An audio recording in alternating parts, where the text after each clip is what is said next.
31শে December বৈষম্যবিরোধী ছাত্র আন্দোলনের নেতারা একটা ঘোষণাপত্র দিবে। এই ঘোষণাপত্রের সঙ্গে সরকারের কোনো সম্পৃক্ততা নেই। হ্যাঁ, এটাই বলেছে সরকারের পক্ষ থেকে প্রেস সচিব শফিকুল আলম এবং তার সঙ্গে উপসচিব আজাদ মজুমদার। আসসালামু আলাইকুম।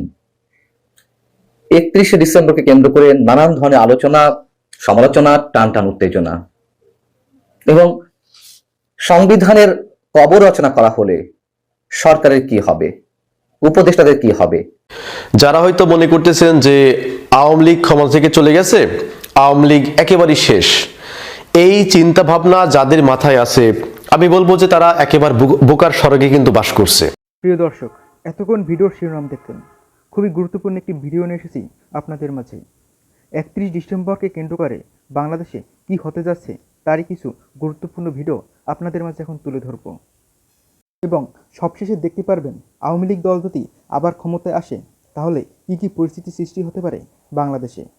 প্রিয় দর্শক, কথা না বাড়িয়ে চলুন দেখে আসি সম্পূর্ণ এই ভিডিওটি। আপনারা যারা এই ভিডিওটি দেখছেন অনুগ্রহ করে একটি লাইক দিয়ে আমাদের সাথে থাকবেন। আসসালামু আলাইকুম।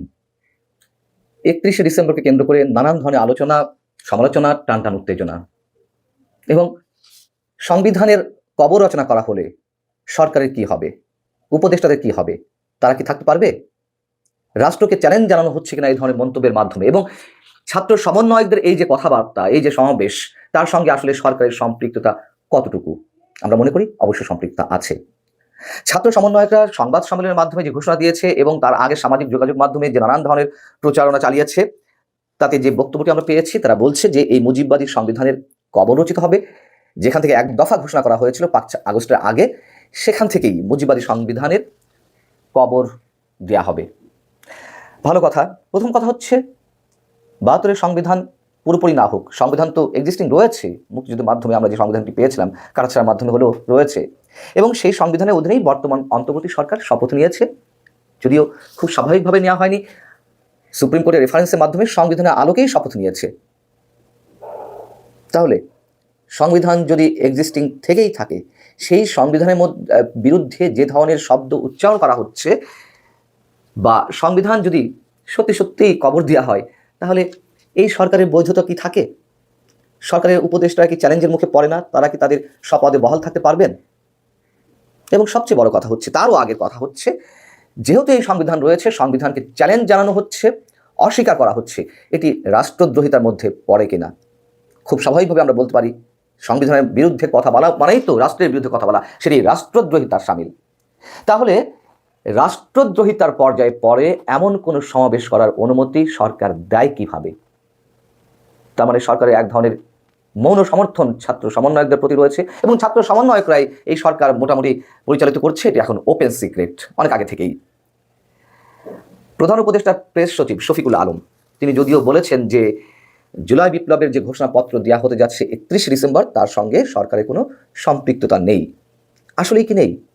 শফিকুল আলম কি বলছেন যে বৈষম্য বিরোধী ছাত্র আন্দোলনের পক্ষ থেকে 31শে ডিসেম্বর জুলাই বিপ্লবের যে ঘোষণাপত্র ঘোষণা করা হবে, তার সঙ্গে অন্তর্বর্তী সরকারের কোনো সম্পৃক্ততা নেই।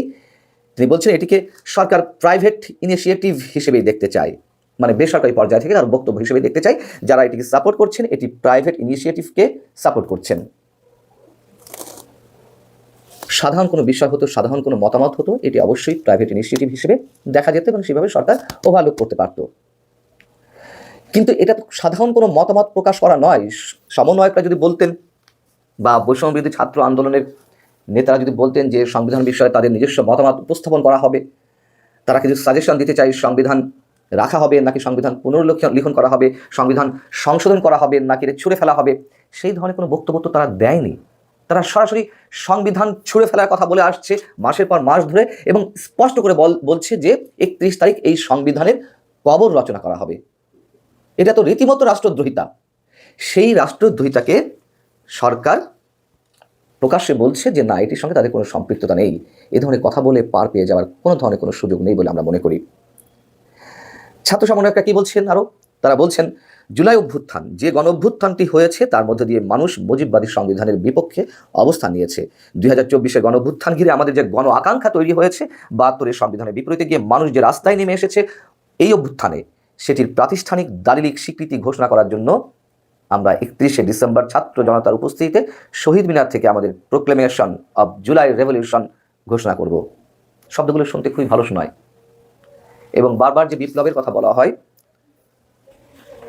বিপ্লব এত ঠুনকো জিনিস নয়। বিপ্লবের একটা নিজস্ব চরিত্র আছে, রাষ্ট্র সংস্কার, মানুষের ভাগ্যের পরিবর্তন, এগুলো অনেক অনেক ব্যাপক বিষয়। এগুলো এত ছোট পরিসরে আলোচনা কিছু নেই। যাই হোক, আমরা যদি গণঅভ্যুত্থানই ধরে নিই, অবশ্যই গণঅভ্যুত্থান ছিল, গণঅভ্যুত্থানের মাধ্যমে একটি স্বৈরাচারী শাসন ব্যবস্থার পতন হয়েছে, কোনো ভুল নেই। কিন্তু এই যে বলা হলো যে 24শে গণঅভ্যুত্থানে মানুষ 72-এর সংবিধানের বিপরীতে গিয়ে রাস্তায় নেমে এসেছে, কোন মানুষ, কখন এই শব্দগুলো উচ্চারিত হয়েছে গণঅভ্যুত্থানের? কেউ কি বলতে পারবে যে স্পষ্টভাবে কেউ সংবিধান ছুঁড়ে ফেলার, 72-এর মুজিবাদী সংবিধানের কবর রচনা করতে হবে, এই ধরনের কথা কেউ বলেছে? সংস্কারের প্রশ্নও কি তখন একবারের জন্য উচ্চারিত হয়েছে? হয়নি তো। এখন নিজেদের মন মত করে এক এক ধরনের এক একটা ব্যাখ্যা দেওয়ার চেষ্টা করা হচ্ছে বা চেষ্টা করছে। ভয়ঙ্কর বিপদের মধ্যে নিয়ে যাচ্ছে ছাত্র সমন্বয়করা, তারা বুঝতে পারছে না। তাদের প্রতি একটা পর্যায় পর্যন্ত আমাদের কৃতজ্ঞতা বোধ ছিল, কিন্তু সেটিকে তারা ব্যবহার করে তারা গণঅভ্যুত্থানে যে মানুষেরা নিহত হয়েছেন তাদের রক্তের সাথে বেইমানি করছেন, নিশ্চিতভাবে বলতে পারি।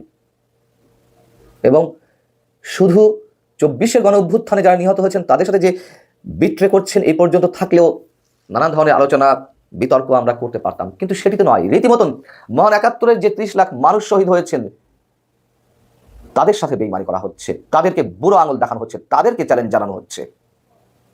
এবং তারা যে বলছে যে তাদের সঙ্গে সবাই আছে, এটি গণমানুষের আকাঙ্ক্ষা। কোন গণমানুষ? কয়টি রাজনৈতিক দল তাদের এই অভিব্যক্তির সঙ্গে বা তাদের এই সিদ্ধান্তের সঙ্গে একমত পোষণ করেছে? কোনো রাজনৈতিক দল? গুটি কয়েক ছাত্র সমন্বয়ক বা তাদের সাথে আর যে শিক্ষার্থীরা রয়েছেন তারা মানেই তো পুরো বাংলাদেশ নয়। বাংলাদেশকে তো কারো কাছে ইজারা দেওয়া হয়নি। যেভাবে প্রতিটি রাজনৈতিক দল এসে মনে করে যে তারা ইজারা নিয়ে নিয়েছে, এখন ক্ষমতায় যে সরকার, সেই সরকার এই ছাত্র সমন্বয়কে পরিচালিত করছে, এটি ওপেন সিক্রেট। তারাও যদি মনে করে যে তারা বাংলাদেশকে ইজারা নিয়ে নিয়েছে, বড় ভুল করা হবে। বিএনপির পক্ষ থেকে স্পষ্ট করে বলে দেওয়া হয়েছে, বিএনপি স্থায়ী কমিটির সদস্য মির্জা আব্বাস বলেছেন যে তারা যে ঘোষণা দিচ্ছে, এই ঘোষণার মধ্য দিয়ে 71-এর শহীদদের রক্তের সাথে বেইমানি করছে বা 71-এর শহীদদের রক্ত কষ্ট পাবে। আমরা আমাদের স্বার্থের জন্য একবারে সব উল্টে পাল্টে দেবো সবসময়, এটি তো হতে পারে না। ভয়ঙ্কর খেলা। এবং আমি স্পষ্ট করে বলে দিতে পারি, আপনারা মিলিয়ে দেখবেন এই যে ভাষায় কথাগুলো বলা হচ্ছে, সংবিধান ছুঁড়ে ফেলা হবে, সংবিধান কবর রচনা করা হবে, এগুলো কিছুই হবে না, কিছুই না। বাংলাদেশের মানুষ এত ঠুনকো কোনো কিছুতে কান দেয় না।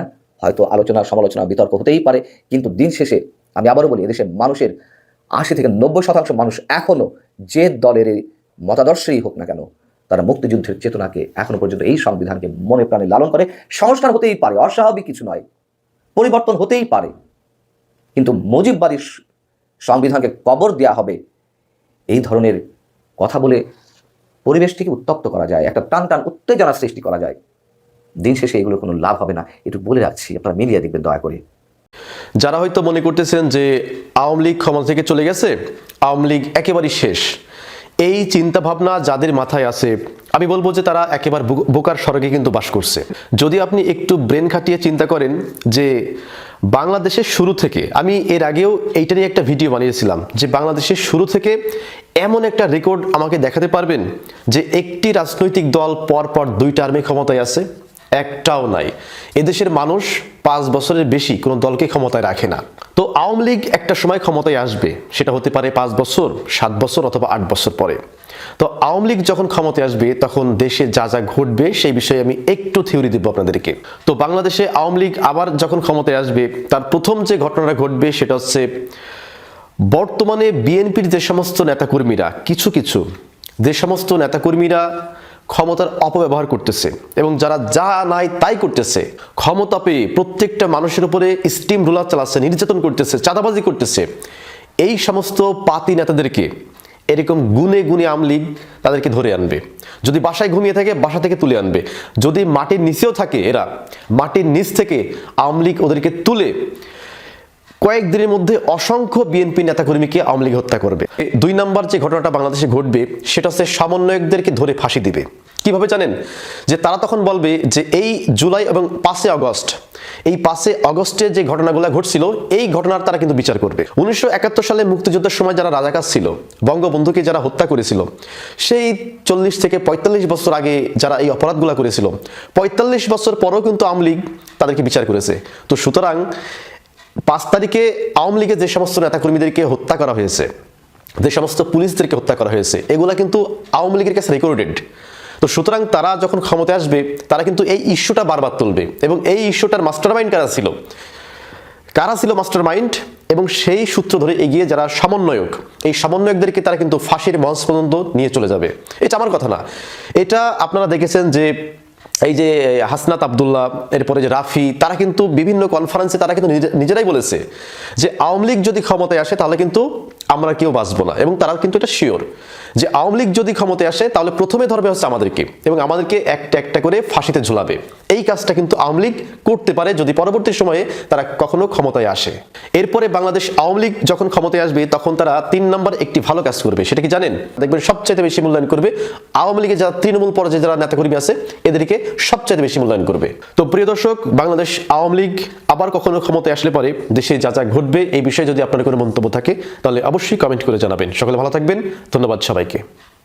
প্রিয় দর্শক, আশা করি সম্পূর্ণ ভিডিওটি আপনারা দেখলেন।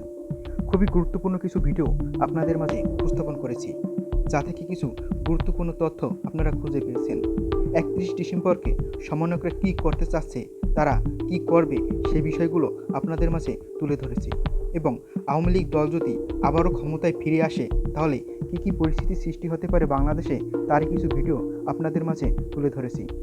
প্রিয় দর্শক, সোশ্যাল মিডিয়া থেকে গুরুত্বপূর্ণ এবং ভাইরাল হওয়া খবরগুলো আপনাদের মাঝে প্রতিনিয়ত উপস্থাপন করে থাকি।